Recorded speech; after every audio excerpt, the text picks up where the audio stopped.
তোমরা হাদিকে গুলি করে স্তব্ধ করে দিতে চেয়েছ, মনে করেছ হাদিকে গুলি করার মধ্য দিয়ে সবাই মনে হয় ঘুমিয়ে পড়বে।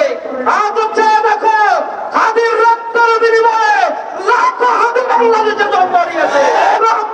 শেষ নিঃশ্বাস ত্যাগের আগ পর্যন্ত জারি রেখেছিলেন।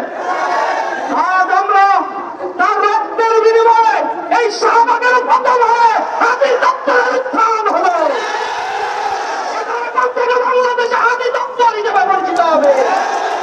এই হাদি দপ্তর থেকে আমরা ঘোষণা করতে চাই, তোমরা হাদিকে গুলি করে স্তব্ধ করে দিতে চেয়েছ, মনে করেছ হাদিকে গুলি করার মধ্য দিয়ে সবাই মনে হয় ঘুমিয়ে পড়বে।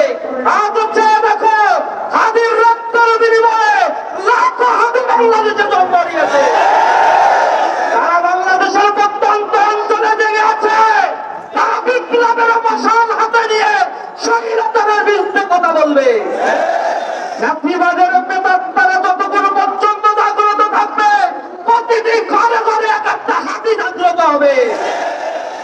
আমরা দীপ্ত কণ্ঠে বলতে চাই, হাদির হত্যাকারীদের এখনো পর্যন্ত গ্রেপ্তার করার ক্ষেত্রে অপারগতা প্রদর্শন করেছে।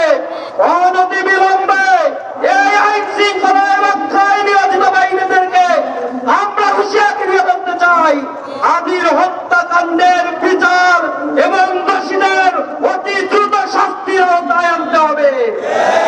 এই বঙ্গপ্রদেশ সেই ইতিহাসের সাক্ষী, যখন ব্রিটিশরা এখানে আগমন করেছিল, ব্রিটিশদের বিরুদ্ধে এই উপমহাদেশের সর্বপ্রথম বিদ্রোহ শুরু করেছিল ফকির মজনু শাহ। আর সেই ফকির মজনু শাহ এই বাংলা প্রদেশের মানুষ ছিল। সুতরাং আমাদেরকে যারা তাদের আধিপত্যের করাল গ্রাসে নিমজ্জিত করে আমাদের বিপ্লবীদেরকে হত্যা করতে চাও, কান খুলে শুনে রাখো, আমাদের গায়ে রক্ত থাকবে, তোমাদের এই ইন্টেনশন বাস্তবায়ন হতে দেওয়া হবে না। শহীদ ওসমান হাদির ছোট্ট সন্তান, সে এখন অবুঝ, সে তার বাবাকে কি বলে ডাকবে?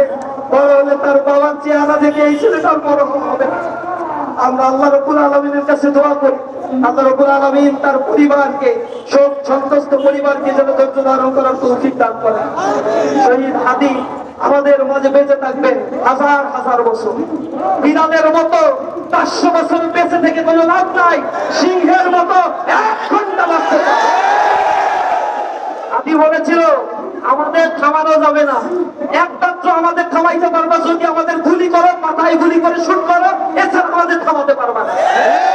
আর জুলাই বিপ্লব আমাদেরকে শিখিয়েছে, একটা গুলি করলে একজন মরে আর বাকিরা দাঁড়িয়ে থাকে। এটা হচ্ছে সেই জাগ্রত তরুণ যুবক যারা দাঁড়িয়ে থেকে এদেশকে ফাঁসিবাদ মুক্ত করেছে।